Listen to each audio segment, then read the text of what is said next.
Hey guys, jujutsu Kaisen का episode 7 आ चुका है और कूलिंग गेम की स्टार्ट हो चुकी है। एपिसोड की शुरुआत में हम सास्की को सो के उठते हुए देखते हैं और वहाँ पे किनजाकू आ जाता है और किनजाकू से उसे वो कूलिंग गेम के बारे में बताता है कि भाई जो बैरियर है वो 5 से 6 किलोमीटर के आसपास है और अगर तुम जो एक बार कूलिंग गेम में एंटर कर लेती हो तो उसके बाद तुम्हारे पास एक ही चांस होता है, एक ही बार तुम उसके बाहर जा सकती हो, लेकिन तुम्हें कुछ टाइम के बाद अंदर वापस आना पड़ेगा, नहीं तो तुम मर जाओगी। सास्की किनजाकू से पूछती कि हम कहाँ पे है, तो किनजाकू कहता है कि हम जो है ड्रीम और रियलिटी के बीच में है और उसका हाथ पकड़ के वो उसे कूलिंग गेम की तरफ ले जाने लगता है और साथ में ये भी बोलता है कि तुम्हारा बहुत बहुत शुक्रिया मेरे बेटे का ध्यान रखने के लिए। इसी के साथ हमें पता चलता है कि यूजी इतादोरी का जो बाप है वो किनजाकू है। इसी के साथ हम देखते हैं कि सास्की को जो उसका दोस्त उठाने लगता है और हमें पता चलता है कि सास्की जो ये भी एक ड्रीम ही देख रही थी और उसका दोस्त उससे कहता है कि क्या हुआ, तुमने इधर क्यों सो रही थी। उसके बाद वो जो जाने लगते हैं और वो देखते हैं कि पास में जो एक बैरियर लगा है वो एक बैरियर के अंदर है और उसकी सास्की को पता चलता है कि ये ड्रीम नहीं है, सच में इस बंदे ने बोला है, लेकिन वो उसको बताने लगती है। लेकिन तभी उसका दोस्त बोलता है कि बाकी जो लोग है वो भी उसी बंदे की बात कर रहे हैं कि उनके ड्रीम में जो एक लंबे बाल वाला इंसान आया था और उसने उन्हें कुछ गेम के बारे में बताया। इसी के साथ सीन शिफ्ट होता है हाकरी की तरफ, जो शॉक हो जाता है कि भाई गोजो सच में सील हो चुका है। उसको पहले विश्वास नहीं होता, फिर बाद में उसका विश्वास कर लेता है। उसके बाद पांडा कहता है कि जो हमारा प्रिंसिपल नहीं था वो भी मर चुका है। बाकी यूजी वगैरह से कहते हैं कि तुम्हें ऐसा नहीं बोलना था, लेकिन पांडा कहता है कि यार मेरे मन में बात थी तो मैंने बोलते मैं चुप नहीं बैठ सकता था। उसके बाद हाकरी बोलता है कि ठीक है मैं तुम्हारी मदद करूंगा, लेकिन मैंने जो डील की एक ही शर्त पे करूंगा, जैसे मैं तुम्हारी मदद कर लूंगा कूलिंग गेम को सेटल करने के बाद तुम्हें भी जो मेरी मदद करनी होगी। इसके बाद हाकारी बोलता है कि जो कर्स टेक्निक है वो पब्लिक हो चुकी है, सभी लोगों को कर्स टेक्निक के बारे में पता है, तो यूजी तुम्हारा प्लान अब क्या है और तुम क्या करने वाले हो। तो यूजी कहता है भाई मुझे कुछ पता नहीं है, बहुत हार्ड है। तो हाकारी कहता है क्या। इसके बाद फुशिगिरो कहता है कि मैं जेनिन क्लैन का हेड हूँ। ये सुन के हाकारी को शौक लगता है। वो कहता है कि भाई आज के पूरे दिन का सबसे बड़ा शौक ये है कि मुझे पता चला कि तुम जेनिन क्लैन के हेड हो, मुझे तुम्हारे साथ दोस्ती बना लेनी चाहिए, क्या तुम मेरे दोस्त बनोगे। तो फुशिगिरो कहते हैं हाँ ठीक है बन जाएंगे। तभी वहाँ पर कूलिंग गेम का मैसेंजर आ जाता है और वो कहता है कि एक नए प्लेयर ने जो एक नया रूल ऐड किया है, रूल नंबर 9, जिसमें हम किसी भी प्लेयर के नाम, स्टेटस, पॉइंट और क्या बोलते हैं वो किस कॉलोनी में है और वो कौन से रूल ऐड किए उसने वो सब चेक कर सकते हैं। इसी के साथ वो मैसेंजर यूजी इतादोरी के साथ अटैच हो जाता है। लेकिन फुशिगिरो हाकरी कहता है कि यूजी एज अ प्लेयर ऐड कैसे हुआ, ना इसने किसी वेरिएंट में एंट्री किया ना इसने कूलिंग गेम में एंट्री किया, ये कैसे हुआ। उसके बाद हमें याद आता है कि किनजाकू ने जो है 1000 साल पहले जो है सुगुना के साथ एक डील की थी। सुगुना का जो वेसल है वो यूजी ने जो खा लिया है, तो शायद इसलिए यूजी जो है एज अ प्लेयर काउंट हुआ है। इसके बाद वो सभी प्लेयर की लिस्ट चेक करते हैं। वहाँ उन्हें पता चलता है काश्मा के बारे में, जिसके पास 200 पॉइंट थे और जिसने जो न्यू रूल ऐड किया था। उसके बाद वो जो 100 पॉइंट वाले प्लेयर की लिस्ट चेक करते हैं, जहाँ उन्हें बहुत ही कम प्लेयर मिलते हैं। तो उनका जो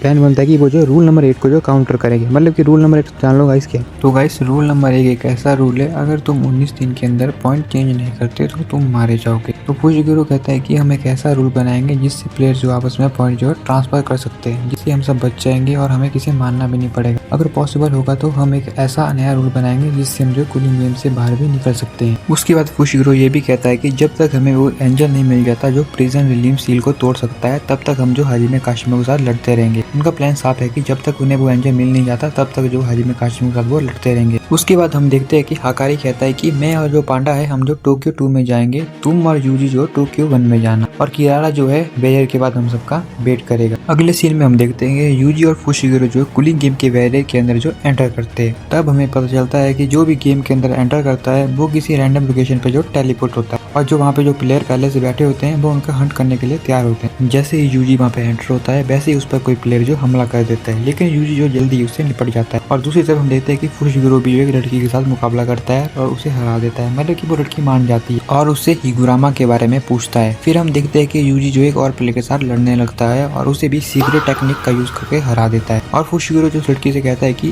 झूठ मत बोलना, मैं यूजी नहीं हूँ, मैं तुम्हें माफ नहीं करूंगा और मैं जो अकेले भी 100 पॉइंट जो हासिल कर सकता हूँ। फिर हमें का नाम भी पता चलता है, उसका नाम रेमी होता है। दूसरी तरफ यूजी के पास भी एक लड़का आता है और वो उसका नाम जो है अमाई होता है और हमें पता चलता है कि शायद ये दोनों भाई बहन है। उसके बाद ये दोनों जो है यूजी और फुशिगिरो को जो है गलत लोकेशन बताते हैं और इसी के साथ जो एपिसोड खत्म हो जाता है। और हाँ गाइस, अगर आप इस चैनल पे नए हो और आपको मेरी वीडियो देखना पसंद है तो आप मेरे चैनल को सब्सक्राइब कर सकते हैं और जल्दी हम एक और नई वीडियो में मिलेंगे।